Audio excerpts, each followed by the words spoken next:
अचानक बुलाने का कारण क्या है? बेटा, बुलाने का कारण है इसीलिए मैं बुलवाया हूँ। क्या बात है? चंदन बेटा, जिस वक्त तो आप मेरे घर पर आए थे तो यही कह रहे थे कि मेरे घर में एक नौकरानी थी जिसका नाम किरण था। उसे दोनों आंखों से दिखाई नहीं देता था। उसी भाई बहन के पवित्र रिश्ते को बरकरार रखने के लिए आपने अपना परिवार, गांव, घर, माता पिता सब कुछ छोड़कर मेरे पास आ गए। इतना दिन बीत गया, क्या उस बहन की याद तुम्हें कभी आती है? बड़ी सोचने वाली बात आपने मुझसे पूछा बापू। जिस बहन के लिए मैं अपनी जान की कुर्बानियां दे सकता हूँ, भला उस बहन की याद तो अपने बहन से मिलना चाहते हो? क्या करेगा? सुनिए मेरी बात।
मैं आपके पाँव पड़ता हूँ। अगर आप मेरी अंधी बहन को जानते हैं, एक बार इस पर नसीब भाई से मिला। बेटा चंदन, आज सुबह मैं कोर्ट जा रहा था तो तुम्हारी अंधी बहन रोड पे इधर उधर टहल रहे थे। हाँ, और रहमान ये नहीं समझ पा रहा था कि ये लड़की किस तरफ जाएगी, और दुर्भाग्य से तुम्हारी बहन का एक्सीडेंट हो गया। ये क्या करे, मेरी बहन का एक्सीडेंट हो गया? हाँ। कहाँ है? मेरे किस हालात में है? एक्सीडेंट होने के बाद उसके सर से काफी ब्लड निकल चुका था और सड़क पर ही बेहोश हो गई थी। तुम्हारी बहन को अस्पताल लिया गया, अस्पताल में भर्ती कराया, उसका इलाज हुआ। उसके बाद उसे होश आ गया। होश ही नहीं, तुम्हारी बहन के सर में चोट लगने के कारण उसके दिमाग और आंख पर भी असर पड़ गया। इसलिए परमात्मा ने उसके दोनों आपकी रोशनी भी वापस कर दी। बापू, आज आपके मुखारबे से सुनने के बाद मुझे बड़ी खुशी मिली। मेरी अंधी बहन दुनिया देखने लगी, लेकिन मेरी बहन है कहाँ पर बापू? बेटा चंदन, मैं तुम्हारी बहन को अपने साथ लाया हूँ और अभी इसी वक्त मिलाता हूँ तुम्हारी बहन। कहाँ है मेरी बहन? बेटी किरण, देख तेरा भैया चंदन तुम्हारे लिए कितना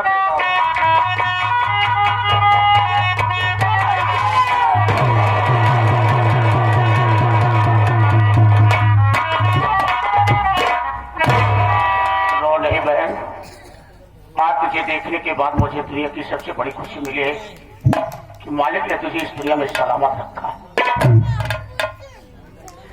लेकिन भैया मैं तो ठीक हूँ, और देखिए आपकी जिस बहन को लोग अंधी कहते थे, आज आपके आशीर्वाद से, भगवान के आशीर्वाद से उसी बहन के दोनों आंख में रोशनी वापस आ गई। लेकिन भैया, मैं बाबूजी से, इनकी गाड़ी से मेरा एक्सीडेंट हो गया और मैं इनसे बार बार कह रही हूँ आप मेरे सूरज को कहीं देखिए, मुझसे सूरज से मिला दीजिए। ये कह रहे कि मैं किसी को नहीं जानता। इस सूरज की बात कर रही? कौन है सूरज? भैया, अगर मैं आपसे बताऊंगी तो आप मेरे ऊपर नाराज हो जाएंगे। अगर नहीं बताओगे तो मुझे मालूम कैसे होगा? भैया, मैं सूरज नाम का एक लड़का है, मैं उससे प्यार करती हूँ। जी में आता है कि तेरा गला दाब पर इसी जगह पर बांट डालूं। लगता है तू वो मेरी बात को भूल गई। जिस वक्त मैं घर से निकल रहा था तुमसे बात करके आया था कि मेरे जाने के बाद दुनिया का हर गम अपने सीने में छिपा लेना, दुनिया की हर मुसीबत अपने सर पर उठा लेना।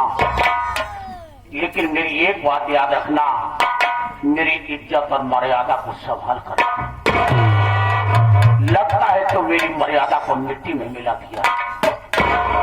भैया आपकी बात याद है भैया, और इस दुनिया में आप ही नहीं, कोई भी भाई बाप नहीं चाहता कि मेरी बहन मेरी बेटी गलत रास्ते पर चले। अबे चालू है भैया आज भी आपकी बहन किरण गुरु। गंगा जल जैसे पवित्र है भैया, लेकिन मैं जिस सूरत की बात करी आप नाम सुनते ही भड़क गए भैया। आज उसी सूरत की देन है भैया। सुना अपना चल ठीक। मेरे याद में रोशनी नहीं थी, लेकिन मेरे सूरत जब तक मेरे साथ था मुझे कभी एहसास नहीं होने दिया कि मुझे रास्ता नहीं दिखाई देता है। अगर आज मैं सूरज से प्यार न की होती, सूरज मेरे साथ न होता, तो आज यही तुम्हारी अंधी बहन किरण आज बनारस के मशहूर चंपा भाई के कोठे पर रहती भैया। वो कौन है हराम ज्यादा जिसने मेरी बहन को चंपा बाई के कोठे पर पहुंचाया है? एक और साले का नाम बता दे, मैं बहन उसका खून पी जाऊंगा। भैया एक आदमी है जिसका नाम सुल्तान सिंह है, और वो चंपा बाई कोठे वाली, ये दोनों का यही धंधा है। सुल्तान सिंह का काम है गांव देश की बहन बेटी को बहला फुसला पैसे की लालच देकर उन्हें अपने साथ लेकर जाता है बनारस के कोठे पर, चंपा बाई के हाथों भेज देता है। और चंपा बाई का काम ये है, किसी लड़की को पाती है, उसे सौदा करवाती है। मुझे भी सुल्तान सिंह जबरदस्ती उठा ले गया और चंपा बाई के हाथों भेज दिया। चंपा बाई मुझे देखी तो मेरा सौदा कर दिया, जो मेरे साथ सारी रात बिताएगा वो कीमत देगा।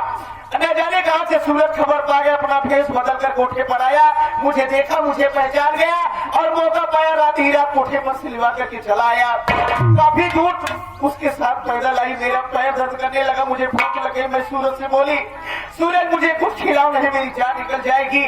सूरज खाना लेने खातिर गांव में चले गए, काफी देर हो गया नहीं आए। मैं देखते देखते उठ गई तो मैं सूरज को ढूंढने जा रही थी, मेरा गाड़ी एक्सीडेंट हो गया।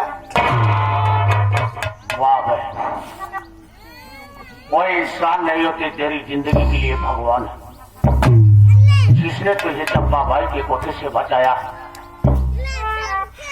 मैंने उसे देखा तो नहीं बहन, अगर तूने उसे सच्ची मोहब्बत किया है तो उसका एहसान है कि तेरे ऊपर, जिसने तेरी जिंदगी को बचाया।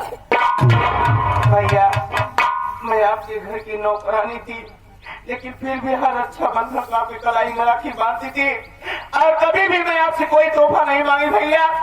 अगर आज अपनी बहन को अपने दिल से चाहते हो, मुझे मानते हो, तो तोहफे के रूप में भैया मेरे सूरज को मुझे ढूंढ करके लाओ।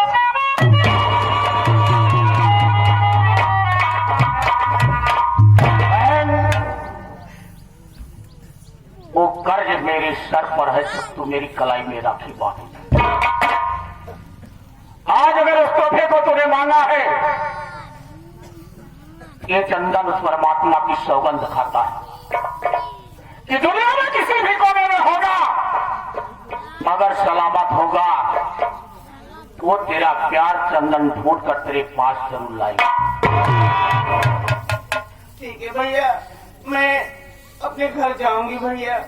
ये क्या है, अपने घर जाना चाहती है? इस हालात में मैं तुझे घर नहीं जाने दूंगा। मेरा भी एक सपना था कि मैं अपनी बहन की डोली अपनी नजरों के सामने अपने कंधे से उठाऊंगा। मैं तुझे इस हालात में घर नहीं जाने दूंगा।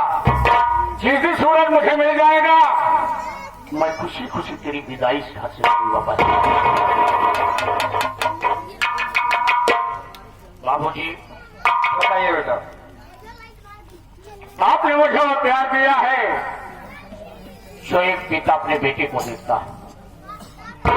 आज मुद्दत की बिछड़ी हुई बहन मुझे मिली है और घर जाना चाहती है, लेकिन ऐसे हालात में मैं अपनी बहन को यहाँ से जाने नहीं देना चाहता हूँ।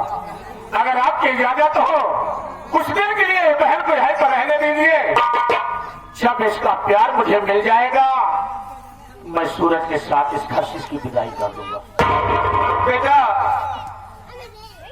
जब तक सूरज मिल नहीं जाता है, सूरज के साथ किरण की शादी कर नहीं दी जाती है, तब तक बेटी किरण अपने ही घर में रहेगी। और रहा सवाल सुल्तान सिंह का, जिन्होंने इसे तवार के अड्डे तक पहुंचाया था, तो मैं आज ही प्रशासन को जा करके आदेश कर दूंगा कि देश में जितने भी तवार के अड्डे हैं सभी को छापे मारकर बंद कर दिया जाए। बड़ी अच्छी बात है। अरे रहमान, जैसे मेरा बेटा चंदन वैसे मेरी बेटी किरण, ये तो दोनों अपने ही घर में रहेंगे।